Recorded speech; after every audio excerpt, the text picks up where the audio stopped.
During a joint news conference with President Trump, British Prime Minister Keir Starmer announced that the United Kingdom is prepared to deploy troops to support a peace agreement in Ukraine.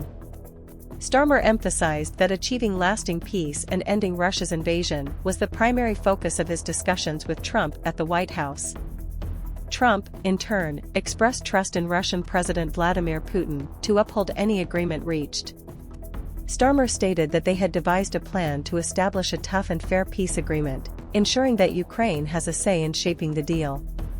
He reaffirmed the UK's commitment to deploying both ground and air forces in collaboration with allies to maintain peace. Trump praised Starmer as a tough negotiator, while Starmer described their discussions as productive, despite their differences on the Ukraine conflict. Trump has diverged from many European allies in his stance on Ukraine, labeling Ukrainian President Volodymyr Zelensky a dictator while refraining from using the same term for Putin. Starmer, however, maintained that peace should not reward the aggressor and insisted that history must support the peacemaker, not the invader. In a likely concession to Trump, Starmer revealed that the UK would provide its highest-ever level of aid to Ukraine this year and increase its defense spending as a percentage of GDP. Trump expressed optimism that the Russia-Ukraine war could be resolved soon, asserting that any agreement would either happen in the near future or not at all.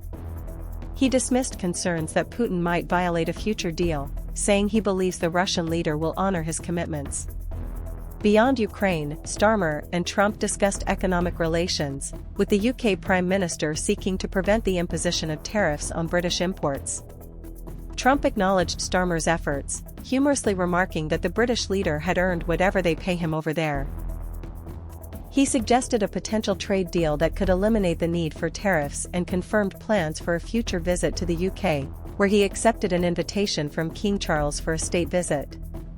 Both leaders reiterated the strong U.S.-UK alliance, which has endured since World War II. Trump, however, remained firm on his stance that European nations, including Britain, should further increase their defense spending, even suggesting targets as high as 5% of GDP. He has previously hinted at reconsidering America's commitment to NATO's collective defense agreement if allies fail to contribute more. The timing of Starmer's announcement to raise the UK's defense spending was strategic, coming just days before his meeting with Trump. While the US welcomed the move, Trump indicated that Europe must take the lead in providing security guarantees for Ukraine. He reaffirmed that any commitments to Ukraine's defense would primarily be the responsibility of European nations, rather than the US. Tariff discussions were also a key topic, with Trump's impending 25% tariffs on steel and aluminum imports set to take effect on March 12. Starmer is expected to push for an exemption to safeguard thousands of British jobs dependent on the industry. Following his meeting with Trump, Starmer is set to brief European leaders, including those from Germany, Italy, and Poland, on the discussions held in Washington. Ukrainian President Zelensky may also join the talks after meeting with Trump, where he is expected to finalize an agreement allowing the U.S. access to Ukraine's mineral resources as part of what Trump describes as payback for American aid over the years. For more in-depth updates, like, share, and subscribe to Daily Time for the latest news developments.